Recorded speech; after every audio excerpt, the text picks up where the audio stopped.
Hello, नमस्ते, सत श्री अकाल। तो ये वीडियो उन लोगों के लिए हैं जो इंडिया या फिर नेपाल, बांग्लादेश कहीं पे भी अपने एशिया में बैठे हुए हैं और मेरे से एजेंट के बारे में पूछ रहे हैं कि कोई एजेंट बताओ। तो ये वीडियो उन लोगों के। और आपके इस सवाल से मुझे याद आया कि जब मैं इंडिया में था और मैं जब देख रहा था, बाहर आने का सोच रहा था, तो मेरे पास भी कोई एजेंट नहीं था और मुझे भी कोई रास्ता नहीं मालूम था। मैं लगभग रोज़ किसी न किसी एजेंट के पास जाता था और वो इतने सारे पैसे मेरे से मांगते थे जो मेरे पास नहीं थे, जो मैं अफोर्ड नहीं कर सकता था। तो मैं रोज़ आ जाता था वापस। और मैं कुछ यूट्यूबर थे और कुछ लोग थे, उन्हें फॉलो करता था और मैं उन्हें मैसेज करता था कि भाई कोई काम है, मैं यहाँ पे आना चाहता हूँ, कैसे आऊँ। तो वो मुझे कभी रिप्लाई नहीं करते थे। मैं उनको मैसेज कर देता था ऐसे ही कि पाजी मैं फ़ैन तोड़ा, मैंने आपकी वीडियो देखी और मैं आना चाहता हूँ, कैसे मेरी हेल्प कर सकते हो आप। तो वो उन्होंने मुझे कभी भी रिप्लाई नहीं किया।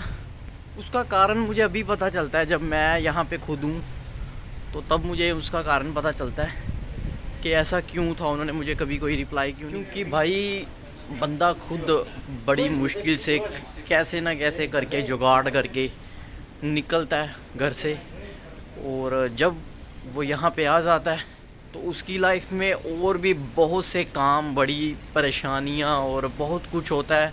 उसके पास इतना वो टाइम नहीं होता है कि वो किसी और को बता सके कि कैसे क्या हुआ, कैसे क्या चल रहा है। और दूसरा, उसके पास वाकई में ही कोई बंदा नहीं होता जो आपको वो रेफ़र कर सके। आप खुद सोचो, अगर मेरे पास कोई एजेंट हो, कोई ऐसा बंदा हो जो कह रहा हो कि हाँ भी भाई जितने बंदे चाहिए बुला ले, तो मैं क्यों ना बोलूँ ऐसा, मैं क्यों ना अपनी कंपनी खोलूँ, क्यों ना लोगों को बुलाऊँ। क्योंकि पैसे आते अच्छे किसको नहीं लगते। चाह रहा हूँ मेरे जो करीबी हैं वो भी आना चाह रहे हैं, तो मैं उनकी भी किसी तरह से मदद नहीं कर सकता हूँ क्योंकि मेरे पास ऐसा कुछ है ही नहीं।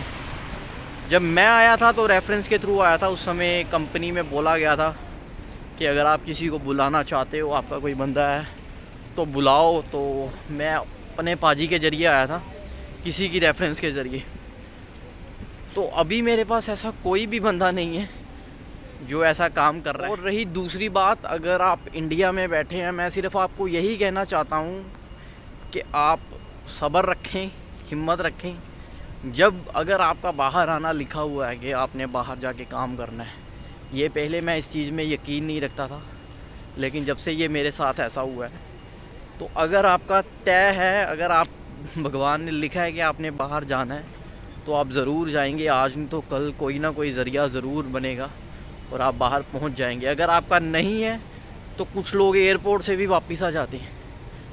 तो ये चीज़ आपको धीरे धीरे पता चलेगी। मैं भी सोचता था यार ये क्या फालतू बात है, मगर ऐसा ही है भाई, जब नसीब में लिखा है तभी। प्लीज लिखा हुआ है कहना बंद कर। ये भी लिखा इट्स ऑल। और अगर आप इंडिया में बैठे हैं तो मैं सिर्फ आपको यही कह सकता हूँ कि जो भी आप कर रहे हो, जो भी कर रहे हैं, आपके काम आने वाला है। आज नहीं तो कल वो चीज़ आपके काम आएगी। चाहे कुछ भी कर रहे हैं। मैं आपको एक एग्जांपल के तौर पे बताता हूँ। मैं जब कॉल सेंटर में काम करता था, मैं वहाँ से सीखा था गूगल मैप्स को यूज़ करना, कि गूगल मैप क्या चीज़ है। मुझे पता ही नहीं था, मोबाइल में कभी खोला ही नहीं था।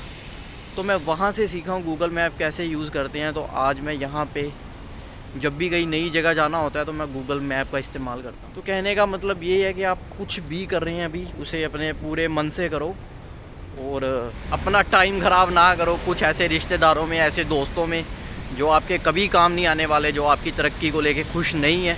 तो ये सच्चाई आपको जाननी होगी और आप अपने ऊपर काम करो, कुछ नया सीखने पे काम करो। और जब आप बाहर आएंगे तो आपको पता चलेगा आपने कुछ उखाड़ नहीं लिया है बाहर आके भी। तो कुछ लोग यहाँ पे रह के भी परेशान हैं। और अगर आप स्वस्थ हैं, आप अच्छे हैं, सेहतमंद हैं और काम करने लायक हैं, तो आप सिर्फ भगवान का शुक्रिया अदा करो। और कोई दिक्कत नहीं, आज नहीं तो कल अगर आपका लिखा है आपके नसीब में। मारो मुझे, मारो मुझे, मारो नहीं, ये मजाक हो रहा है। एक सेकंड यार, मजाक हो रहा है। नहीं।